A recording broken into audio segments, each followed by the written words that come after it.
So, Glenn, let's start with you and a bit of Beck. Are you sort of into what Beck does? Yeah, I like Beck, yeah. Yeah? Have you met him before? I stood on the street in New York with him once trying to get a taxi, and he managed to get one first. And I saw him at Glastonbury, but that's about as close as we've got so far. Right, so you don't hold it against him that he got a taxi and you didn't? No, he was more agile than me. I was sort of ambling about, sort of picking up my navel, you know, and then he got into a taxi while I was doing that.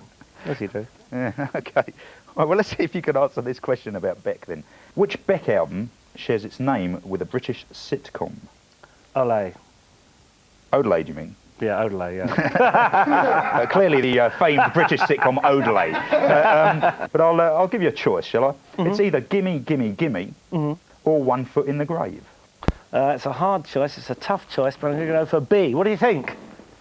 Well, the reason they cheered is you're absolutely right. It is One Foot in the Grave, so very well played. A double cheer. Right. Tony, we move over to you and Caius. Are you familiar with that band at all? Not really, no. We used to have one of our drum tech it was. He used to play their stuff on our bus, but I can't say as I listened to it right long. Despite being on the bus at the time? Besides being on the bus, yeah. I went to my bunk as soon as it come on. Right, OK. Here's a question about Caius for you, Tony. Former Caius member Josh Homme is in which band now? He's in Queens of the Stone Age. He is in Queens of the Stone Age. Yeah, see? Canny, that is. Canny. Now, obviously, you had a bit of a set-to with Queens of the Stone Age, didn't you, at the big day out? You have met him. Very close up. Yeah. No, I broke a fight up once with him and our drum tech. Right. I won't care, but it was the drum tech that liked Caius. So he's lost a fan and I've lost a point. Who cares? Yeah, I did. I had to actually stand there and say, "What's the point? Stop fighting!" And he did. He said, "He started it." And I said, "Look, let's just calm down," and it were all over in a flash. Marvellous. Well, I think I'm going to give you a bonus point just for being a gentleman, actually. At that point. So, yeah, very well played to you there. Right, a question for each of you now on the Cramps. Glenn, we'll start with you. Which toxic plant is the Cramps guitarist known as? Pass. But you can help him out if you want. Give him a few clues. It's grows in like hedgerows and dry stone walls. Yeah. It's named after a lady called Ivy. Poison ivy, buddy. Brilliantly played. Well done. Fantastic. Excellent. Gentlemanly again, I have to say. But, right, Tony, your question on the Cramps. See if you can complete this Cramps album title. A date with... It's either Elvis or Death. I'll go with Death. Oh. Elvis. Yes! Excellent. Well, there you go. Maximum points there, I think. So very well played indeed. OK, now we move on to the second round, which is the Magical Mystery Years. I'm going to show you a video each. I'm going to tell you what was #1 in the UK this week, that year. I'm going to give you a couple of news snippets to round out the year in question. All I want to know is what year we're talking about. So, Glenn, we start with you and Dr. Feelgood, a bit of milk and alcohol. There's something rather peculiar during the showing of that video, and that is that our stooge, our popped-in, crashed-out stooge, Diamond Dave, who's standing over there, and in fact should be just coming over in this direction now, bears an uncanny resemblance to the bass player, I have to say. Here's living proof. Remarkably preserved. Diamond Dave, a legend amongst men, or certainly a legend in his own lunchtime. Anyway, right, Glenn, before you tell us what year that video was made in, I'll give you a few extra clues. The #1 single in the UK this week that year was Dr. Hook with When You're in Love with a Beautiful Woman. The Shah of Iran is driven out of the country by the Ayatollah Khomeini, and he flees to Paris. Birmingham City's Trevor Francis becomes the first £1 million player when he transfers to Nottingham Forest, I believe it was. What an absolute waste of money that was. And in that same year, Sid Vicious dies of a heroin overdose in New York. So what year are we looking for, Glenn? Well, I've got 3 years buzzing around my head, but can I just say, we did a tour with Dr. Feelgood once, and I was always very impressed that they managed to finish their shows before 10 o'clock so they could get to whatever the nearest pub was. They'd be straight off stage and in the pub within seconds, you know, no toweling off or anything. But I think the year in question is 1978. Oh! Oh, no. I'd like one more stab at that. 79. Absolutely, spot on, bang on the nose. Excellent stuff. OK, great. Tony, we move over to you and some Carter, the Unstoppable Sex Machine, and this is Rubbish, in more ways than one. With a ballpoint pen, ITV, jam on the race, and I'm sure on the high road to the next, flora, carbon, asbestos, let asbestos!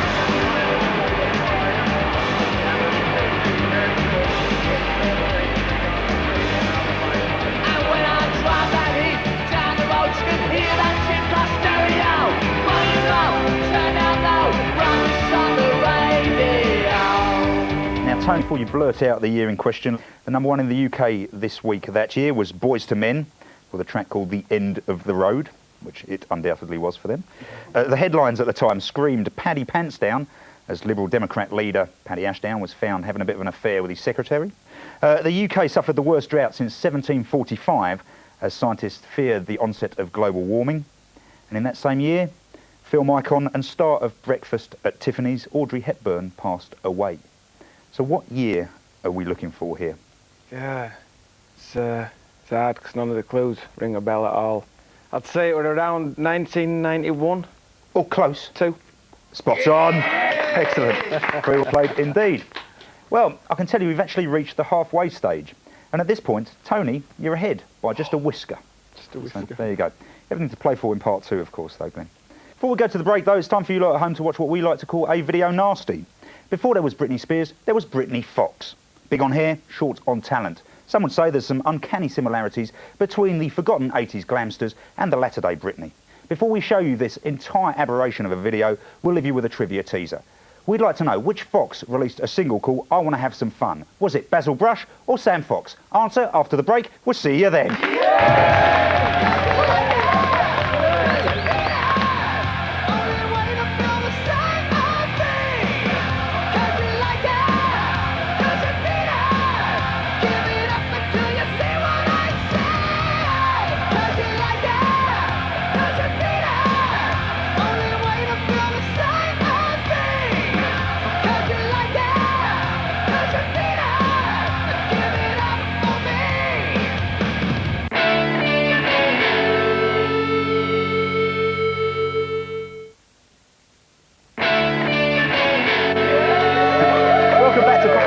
The question we left you with before the break was which Fox had a hit with I Want to Have Some Fun. It was, of course, Sam Fox, although, of course, I wish it was Basil Brush. My guests this evening are Mr. Glenn Tilbrook from Squeeze and Tony Wright from Terrorvision.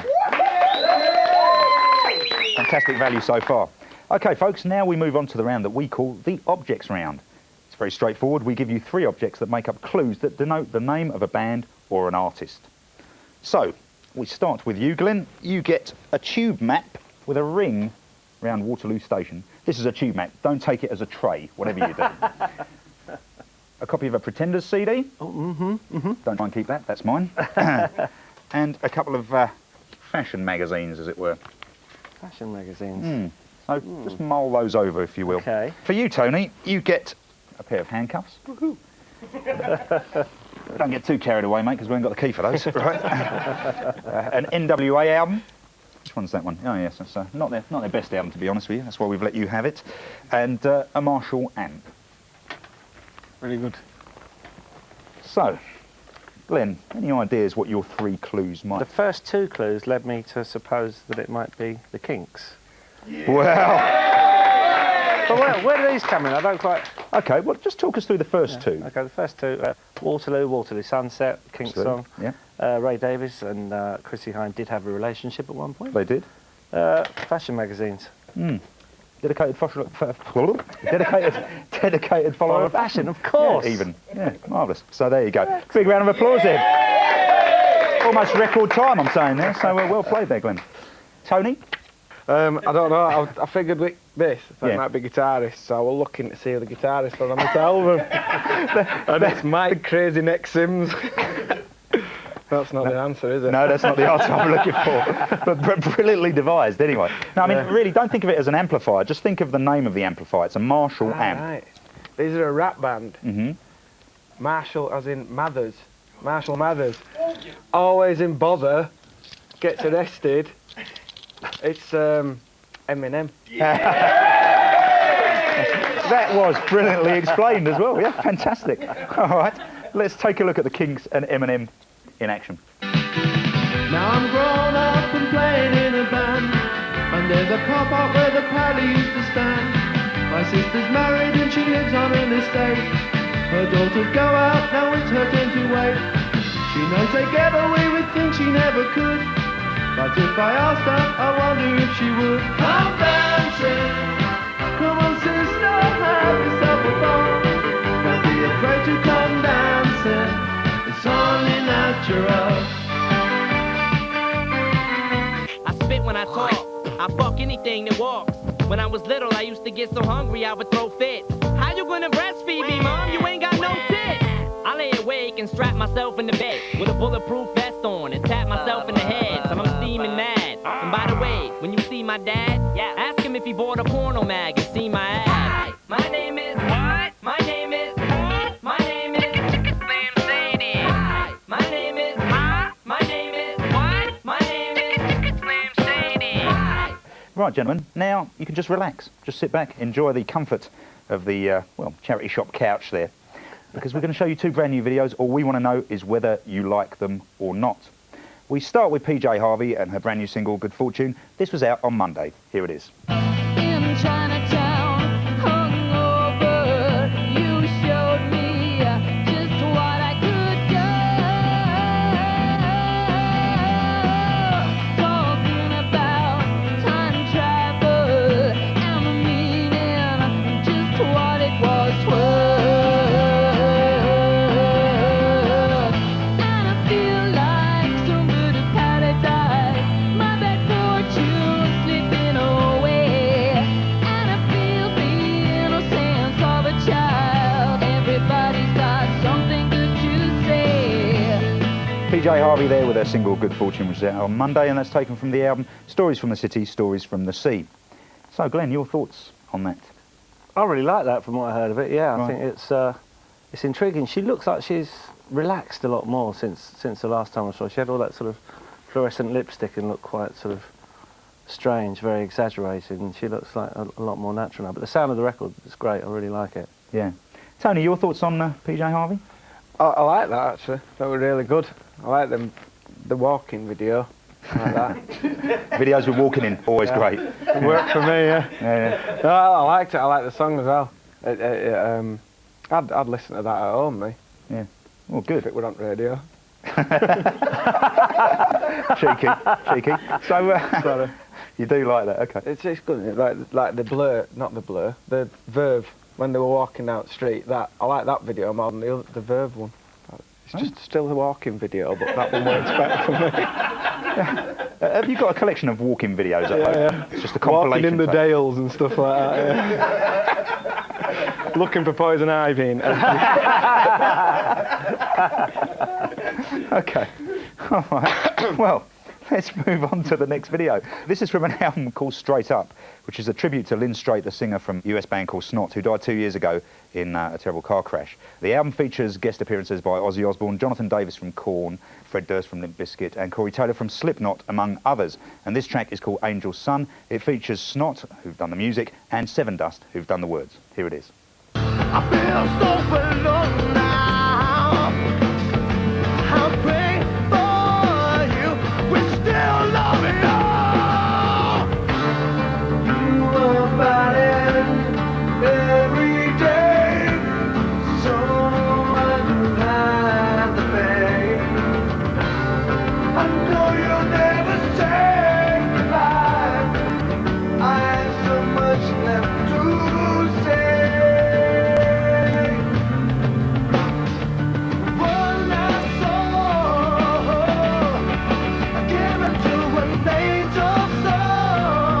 From the album Straight Up, that's a tribute to Lynn Straight. Okay, Tony, your thoughts on that? A bit of a who's who of sort of modern day hard rock over in America, paying tribute to a man who really isn't that well known over here. Yeah, I had the first thing I heard about him was when he died in car crash, to tell you the truth. But that looked like one of them where they tell the horror story around campfire, didn't it, films? You know. Brilliant way of dismissing a sentimental video, isn't it? You know, tattoos with Lynn on and all that stuff on the knuckles. Nice enough song, nice enough video of loads of people sat around the campfire singing along. Not very metal, but yeah. What can you say about it? Apart from wait for Jason to come on with axe. Right, okay. Glenn, I think it's probably fair to say it's not aimed at the likes of me, and neither, consequently, did I really find it my cup of tea. I mean, if it was on my radio at home, I might sort of walk by the radio and think about getting a cup of tea or something. right, no, I thought you were going to say changing the dial, but yeah, okay. Given a choice between the PJ Harvey video and the tribute to Lynn Straight, which one would you pick if pushed as a sort of